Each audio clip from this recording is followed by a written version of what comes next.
নবম শ্রেণীর প্রিয় ছাত্রছাত্রীদের সহজ সমাধান টিউটোরিয়ালে স্বাগত জানাই। আজ আমি তোমাদের রায় ও মার্টিনের প্রশ্নবিচিত্রা থেকে ইতিহাস বিষয়ের প্রথম স্কুলটির সকল প্রশ্নগুলির সহজ সমাধান করে দিচ্ছি। তোমরা দেখে নাও। 1 নম্বর স্কুলটি দেখো বাঁকুড়া জেলা স্কুল। প্রথমেই আছে দেখো সঠিক উত্তরটি নির্বাচন করো। এখানে তোমাদের 20টি প্রশ্ন থাকবে। প্রথম প্রশ্নটি দেখে নাও, পেইসির চুক্তি অনুসারে স্বেচ্ছাকর্তৃক উত্তর হয়ে যাবে যাজকরা।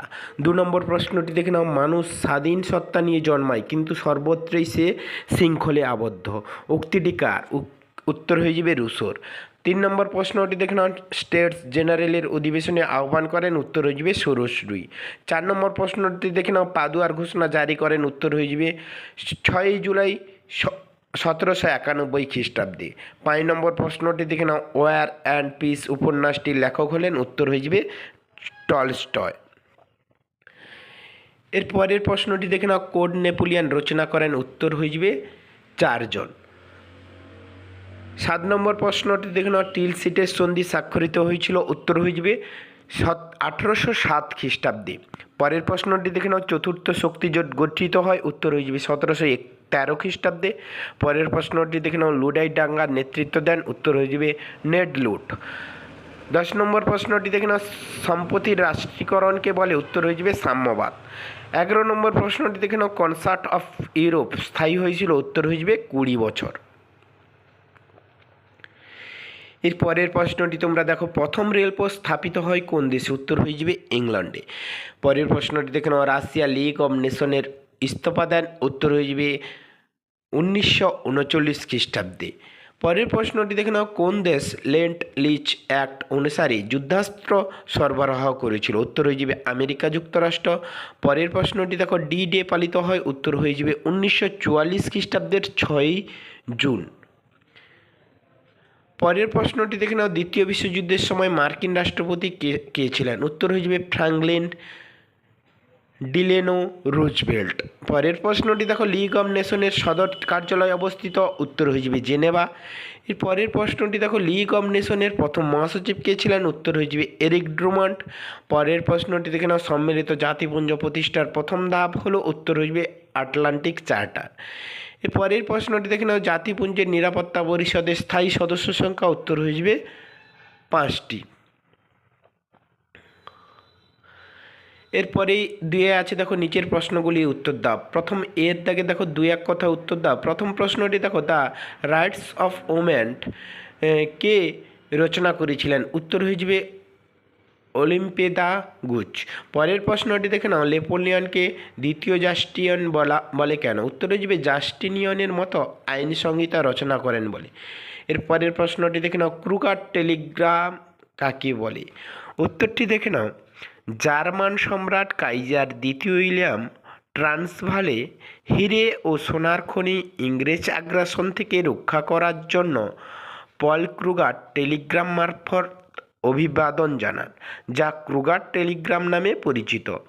পরের প্রশ্নটি দেখে নাও, ইউনেস্কো কথার অর্থ কী? উত্তর হয়ে যাবে United Nation Educational Scientific Cultural organisation.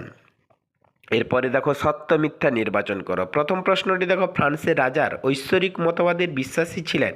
কথাটি সত্য। 2 নম্বর প্রশ্নটি দেখে নাও, ইউরোপের 13টি জাতি রাষ্ট্র মিলে লিপজিগের যুদ্ধ করেছিল। কথাটি সত্য।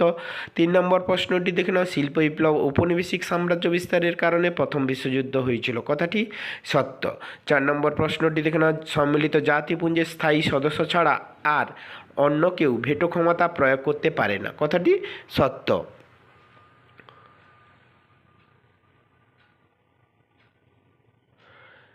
এরপর সিয়ের দাগে প্রশ্ন দেখো, শূন্যস্থান পূরণ করো। প্রথম প্রশ্নটি দেখে নাও, কুয়েসনে হলেন একজন ফ্রিজিওক্র্যাটপন্থী। 2 নম্বর প্রশ্নটি দেখে নাও, নেপোলিয়ন মারা যান। উত্তর হয়ে যাবে সেন্ট হেলেনা দ্বীপে। 3 নম্বর প্রশ্নটি দেখে নাও, 1870 থেকে 1914 খ্রিস্টাব্দ পর্যন্ত সময়কে সশস্ত্র শান্তির যুগ বলা হয়। 4 নম্বর প্রশ্নটি দেখে নাও, জাতিসংঘের জনক হলেন। উত্তর হয়ে যাবে উড্রো উইলসন। এরপরে ডি এর দাগে দেখো, পার্ল হারবার ঘটনা। উত্তর হয়ে যাবে মার্কিন যুক্তরাষ্ট্র। দ্বিতীয় বিশ্ব। উত্তর হয়ে যাবে ল্যাটিন আমেরিকা। পোল্যান্ড আক্রমণ। উত্তর হয়ে যাবে 1939 খ্রিস্টাব্দের 1 সেপ্টেম্বর। তারপরেই আছে দেখো বিজয় দিবস। উত্তর হয়ে যাবে 1945 খ্রিস্টাব্দ। এরপরে ডি এ দেখো স্তম্ভ মেলাও। তোমরা যারা এই চ্যানেলটি সাবস্ক্রাইব করোনি সাবস্ক্রাইব করে পাশে থাকা বেল আইকনটি প্রেস করে রাখো, যাতে পরবর্তী ভিডিওগুলি পেতে সুবিধা হয়। আর যারা আগের ভিডিওগুলি দেখোনি পরপর আগের ভিডিওগুলি প্লে লিস্টে গিয়ে দেখে নেবে। স্তম্ভ মেলাও। প্রথমে দেখে নাও পার্ল হারবার ঘটনা, উত্তর হয়ে যাবে মার্কিন যুক্তরাষ্ট্র। তৃতীয় বিশ্ব, উত্তর হয়ে যাবে লাতিন আমেরিকা। পোল্যান্ড আক্রমণ, উত্তর হয়ে যাবে 1939 পয়লা সেপ্টেম্বর। বিজয় দিবস, উত্তর হয়ে যাবে 1945 খ্রিস্টাব্দ। এরপরে আছে দেখো বিবৃতি। প্রথম বিবৃতিটি দেখে নাও। ফরাসি সম্রাট ষোড়শ লুই স্বৈরাচারী শাসক ছিলেন, উত্তর হয়ে যাবে অপশান সি, তিনি মানুষের ওপর অত্যাচার করেছিলেন। দুয়ে দেখো নেপোলিয়নের বিরুদ্ধে ইউরোপের বহু দেশে তীব্র প্রতিক্রিয়া গড়ে ওঠে, উত্তর হয়ে যাবে ফরাসি সাম্রাজ্য বিস্তারের মাধ্যমে তিনি বহু রাজবংশের অবসান ঘটিয়েছিলেন।